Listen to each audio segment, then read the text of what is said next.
The hardline Buddhists accuse the Muslims of harbouring extremism. They also criticise many aspects of their lifestyle, such as the halal system of food classification or the way that Muslims dress. The Muslim minority strongly deny that they are extremist, and they say that all these criticisms of their lifestyle are an attempt by the majority to turn on a new minority, a symptom of racism. A lot of moderate Sri Lankans are concerned that this growing wave of anti-Muslim rhetoric are worryingly reminiscent of the Nazism of 1930s Germany.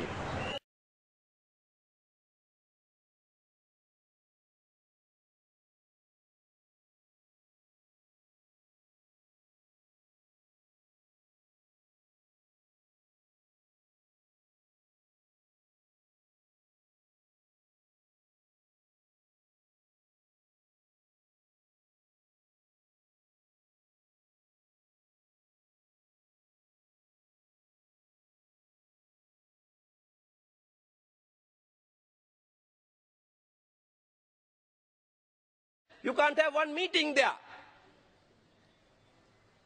Muslim women can't walk on the streets of this country today in the traditional dress.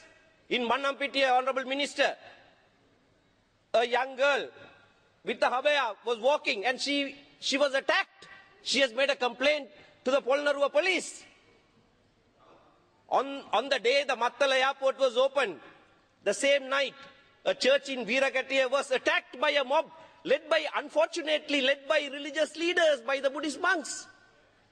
And they go and demonstrate before the Indian High Commission, saying that 2 venerable monks have been attacked in Tamil Nadu. We condemn those attacks. We don't support that. No monk should be attacked in Tamil Nadu. But who is complaining? Why aren't they complaining about the church being attacked in Veeragattiya? In your own country, before you look at the other countries. Why aren't you going on processions that Muslim women are being attacked on the road? You don't go on processions for that.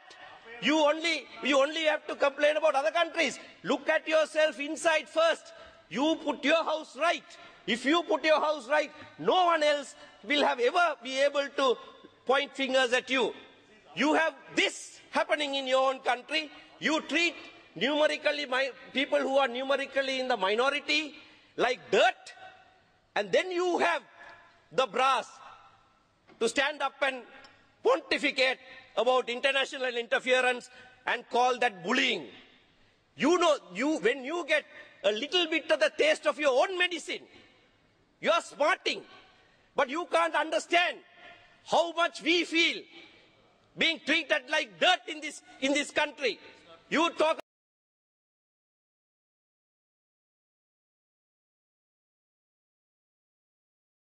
who spoke regarding the death of his loved one. We stand with him in his grief and in his search for justice. Mr. President, Jubilee Campaign, together with Christian Solidarity Worldwide, expresses grave concern that the period since the end of the war in Sri Lanka has been marked by state-sponsored similar Buddhist triumphalism, the weakening of democratic institutions and rule of law, the constriction of civil and political rights, abductions and forcible disappearances, and a widespread climate of fear among human rights defenders and journalists. Moreover, there has been a deterioration with regard to the right to freedom of religion or belief. The 2000 attack on a mosque in Dambulla by a mob led by extremist Buddhist monks has reignited concern about targeted violence against religious minorities in Sri Lanka. Incidents of violence against Christian churches, after declining in number for nearly 10 years, are once again rising. Recent rhetoric and attacks by the Bodu Bala Sena, which is acting aggressively and with apparent impunity, give rise to fresh concerns. There are increasing restrictions on peaceful and legitimate religious activities. The construction of religious buildings and conduct of religious activities is subject to non-legislative circulars from 2008 and 2012, issued by the Ministry of Religious Affairs. They grant discretionary authority to local officials to determine on an arbitrary basis the legitimacy of religious activities, and are implemented in a manner which is discriminatory against evangelical churches. An increasing number of churches are being closed down by local officials. Mr. President, we urge Sri Lanka to issue a standing invitation to all special procedures mandates, including to accept all outstanding visit requests. Sri Lanka must put an end to all abductions and forcible disappearances. Finally, Sri Lanka should ensure that the process of promoting national reconciliation takes into account the need to protect Sri Lanka's ethnic and religious pluralism and put an end to rising violence against religious minorities.